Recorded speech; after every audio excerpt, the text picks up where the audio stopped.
Hello friend, আমি প্রতিমা চলে এসেছি তোমাদের সামনে দারুণ একটি রেসিপি নিয়ে। আজকে তোমাদের সামনে করে দেখাবো চালের গুঁড়ো দিয়ে ভীষণ সুন্দর খাঁজকাটা পুয়া।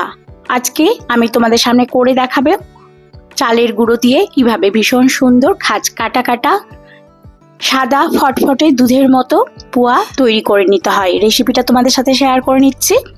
একটা বড় সাইজের বোল নিয়েছি, তার মধ্যে নিয়ে নেব মেজারমেন্ট কাপের 2 কাপ চালের গুঁড়ো, আর নিয়ে নেব 1 কাপ শুধু ময়দা।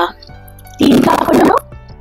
তার মধ্যে একটুখানি লবণ, সামান্য একটু লবণ দিয়ে সেগুলোকে একটু ভালো করে মিশিয়ে নিচ্ছি। 2 কাপ চালের গুঁড়ো আর 1 কাপ ময়দা নিলাম, সেগুলোকে ভালো করে মিশিয়ে নিলাম। এবার একটি বোল নিয়েছি, বোলের মধ্যে আমি নিয়ে নেব এখানে চিনিটা দিয়ে খুব ভালো করে সেরা বানিয়ে নিতে হবে। তো আমি এখানে প্রথমে মেজারমেন্ট কাপের 1 কাপ চিনি নিলাম, তারপরে আরো হাফ কাপ চিনি নেব, অর্থাৎ 1.5 কাপ আমি এখানে নিয়ে নেব চিনি। তো এই চিনিটা দিয়ে খুব ভালো করে পাতলা একটা সেরা আমি বানিয়ে নেব। অনেকে গুড়ের পোয়া খেয়েছো, কিন্তু আজকে আমি তোমাদেরকে করে দেখাবো চিনির ভীষণ সুন্দর সাদা ধবধবে পোয়া। তো এখানে আমি মেজারমেন্ট কাপে 3 কাপ জল নিয়ে নিচ্ছি,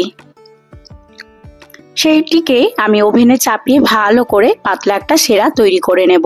এদিকে একটা প্লেট নিয়েছি, প্লেটের মধ্যে আমি নিয়ে নিলাম এখানে 7 থেকে 8 খানা এলাচ, আর এখানে নিয়ে নিলাম আমি 1.5 চামচের মতো মৌরি। সেগুলোকে মিক্সিং গ্রাইন্ডারের মধ্যে একটু আধ ভাঙা করে নিতে হবে। সেগুলোকে আধ ভাঙা করে নিলাম। এদিকে সেরাটা আমার চাপানো আছে, একটু নাড়তে থাকতে হবে। নাড়তে নাড়তে বেশ ভালোভাবে যখন চিনিটা একেবারে গলে যাবে, তখন গ্যাসের ফ্লেমটাকে বন্ধ করে দেব। আমি কিন্তু এখানে কোনো আঠালো সেরা করব না, একেবারে পাতলা একটা সেরা আমি তৈরি করে নিচ্ছি। সেরাটা একটু হাত দিয়ে দেখে নেব যে ঠান্ডা হয়ে গেছে কিনা। সেরাটা হাত সওয়া যখন হবে, তখন অল্প অল্প করে আমি সেরা সেই চালের গুঁড়োর মধ্যে দিতে থাকবো আর ভালো করে নাড়তে থাকবো।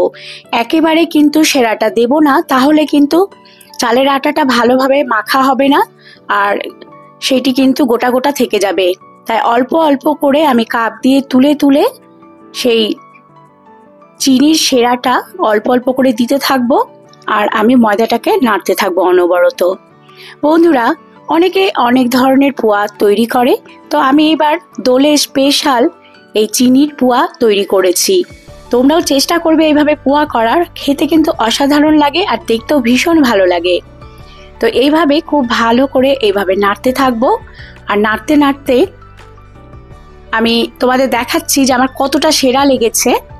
তো এই চিনির সেরা আমি পুরোটা একেবারে দিলাম না, পরে আরো একটুখানি দিলাম, দিয়ে এবার ভালো করে মিশিয়ে নেব। ব্যাটারটি ঠিক এই ধরনের হবে। তো ব্যাটারটা কিন্তু যত ফেটানো যাবে পোয়াগুলো কিন্তু ততটাই সুন্দর হবে। তো এইভাবে ভালো করে আমি একটা ঘন ব্যাটার তৈরি করে নিলাম। থিকনেসটা তোমরা দেখে নাও, ঠিক এরকম হবে। আর কিছুটা সেরা আমি এখনো রেখে দিয়েছি, সেটা আবার পরে লাগতে পারে, কারণ পুরো সেরা একেবারে দিলাম না। পরে যদি ব্যাটারটা মনে হয় যে ঘন আছে, তাহলে পরে একটুখানি সেই চিনির সেরা মিশিয়ে আর একটু পাতলা করে নেওয়া যেতে পারে।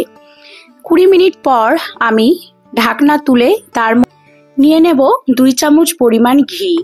তো এই পোয়াতে একটুখানি ঘি অ্যাড করলে কিন্তু সেই ফ্লেভারটা ভীষণ সুন্দর লাগে, আর খেতেও কিন্তু খুব ভালো লাগে। তো আমি এখানে 2 চামচ পরিমাণ ঘি অ্যাড করে নিলাম।